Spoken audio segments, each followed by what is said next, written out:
Assalamualaikum warahmatullahi wabarakatuh. Nama saya Uli Faradina, NPM 719212796. Nah, pada video kali ini saya akan menjelaskan tentang materi pembukuan pajak. Nah, untuk yang pertama, saya akan membahas terlebih dahulu bagaimana pengertian dan dasar hukum dalam pembukuan pajak. Jadi, kita harus mengetahui pengertian dari pembukuan itu sendiri, yaitu pembukuan adalah suatu proses pencatatan yang dilakukan secara teratur untuk mengumpulkan data dan informasi keuangan meliputi harta, kewajiban, modal, penghasilan, dan biaya serta jumlah harga perolehan dan penyerahan barang atau jasa yang ditutup dengan menyusun laporan keuangan berupa neraca dan laporan laba rugi pada setiap tahun pajak berakhir, dan juga dasar hukum dari kewajiban menyelenggarakan pembukuan adalah Undang-Undang Nomor 6 Tahun 1983, Undang-Undang Nomor 16 Tahun 2000 tentang KUP Pasal 28 Ayat 1, yang dimana menyatakan wajib pajak orang pribadi yang melakukan kegiatan usaha atau pekerjaan bebas dan wajib pajak badan di Indonesia wajib menyelenggarakan pembukuan. Pembukuan merupakan proses pencatatan secara teratur untuk mengumpulkan data dan informasi tentang keadaan harta, kewajiban, modal, penghasilan dan biaya, penjualan dan pembelian. Pembukuan wajib dilakukan oleh wajib pajak orang pribadi yang melakukan kegiatan usaha atau pekerjaan bebas di Indonesia, wajib pajak badan. Adapun pengecualian dalam pembukuan yaitu dikecualikan dari kewajiban pembukuan tetapi wajib melakukan pencatatan, yaitu WPOP yang melakukan kegiatan usaha dan atau pekerjaan bebas yang diperbolehkan menghitung penghasilan neto dengan menggunakan norma perhitungan penghasilan neto, yaitu yang peredarannya kurang dari rupiah per tahun. WPOP yang tidak melakukan kegiatan usaha atau pekerjaan bebas dikecualikan dari kewajiban menyelenggarakan pembukuan dan atau pencatatan adalah wajib pajak orang pribadi yang tidak wajib menyampaikan SPT. Selanjutnya yaitu pengertian dari pencatatan. Pencatatan adalah pengumpulan data secara teratur tentang peredaran atau penerimaan bruto atau penghasilan bruto sebagai dasar untuk menghitung jumlah pajak yang terutang. Dan pencatatan dilakukan oleh wajib pajak orang pribadi yang melakukan kegiatan usaha atau pekerjaan bebas yang menghasilkan brutonya di bawah Rp600.000 setahun.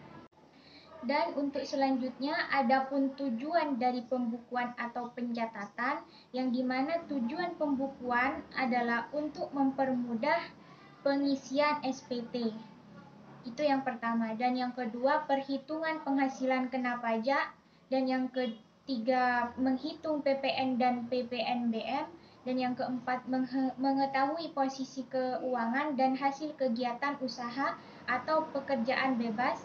Dan yang kelima, tujuan pencatatan adalah untuk mempermudah pengisian SPT, perhitungan penghasilan kena pajak, penghitungan PPN dan PPNBM. Adapun juga syarat-syarat pembukuan atau pencatatan sekurang-kurangnya terdiri dari catatan yang dikerjakan secara teratur mengenai keadaan kas dan bank, dan daftar uang dan piutang, daftar persediaan barang.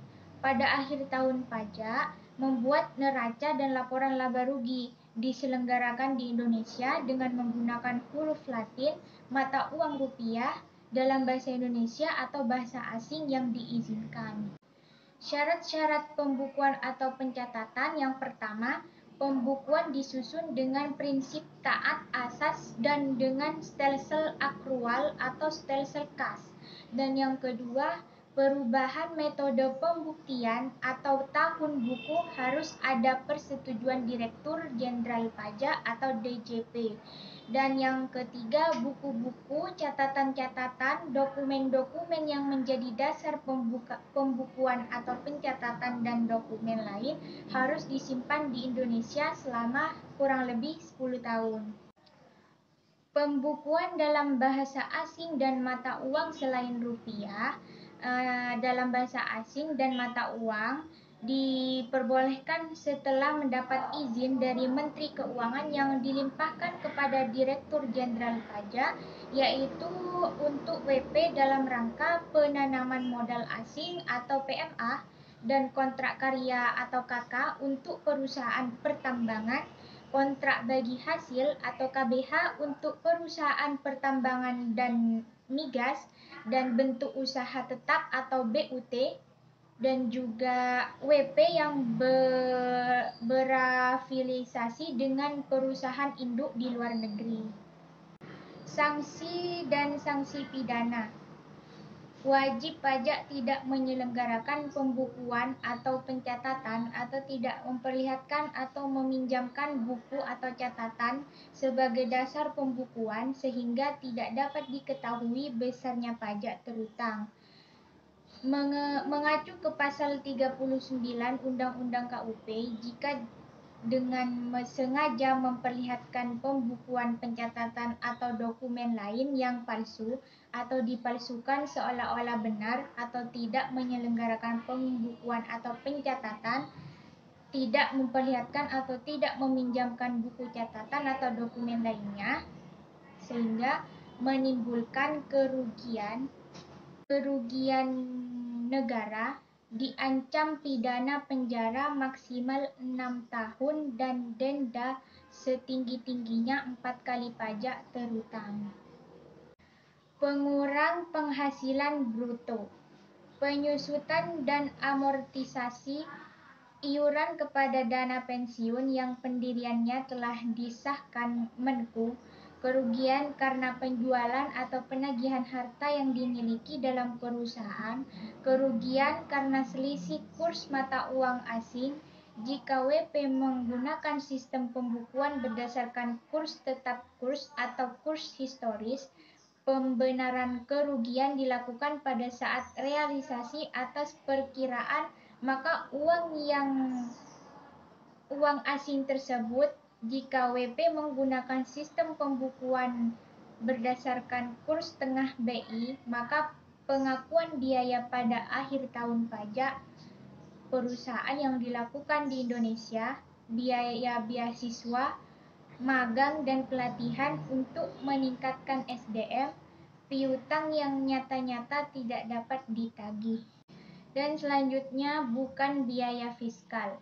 Menurut Undang-Undang PPH Pasal 9 Ayat 1 yang berbunyi, untuk menentukan besarnya penghasilan kena pajak bagi WP dalam negeri dan BLT tidak boleh dikurangi pembagian laba dengan nama dan dalam bentuk apapun seperti dividen, termasuk dividen yang dibayarkan oleh perusahaan asuransi kepada pemegang polis dan pembagian SHU pemegang saham sekutu anggota. Pembentukan atau pemupukan dan atau cadangan kecuali cadangan piutang tak tertagih untuk usaha bank dan leasing, cadangan untuk perusahaan asuransi, cadangan biaya reklamasi untuk perusahaan tambang, dan yang ketentuannya diatur dengan keputusan Menko premi asuransi kesehatan, kecelakaan jiwa, di beasiswa yang dibayar oleh WPOP kecuali jika dibayar pemberi kerja dianggap penambah. Baik, itu saja yang dapat saya jelaskan pada materi kali ini dan juga pada video kali ini mengenai materi tentang pembukuan pajak. Kurang lebihnya mohon maaf. Wassalamualaikum warahmatullahi wabarakatuh.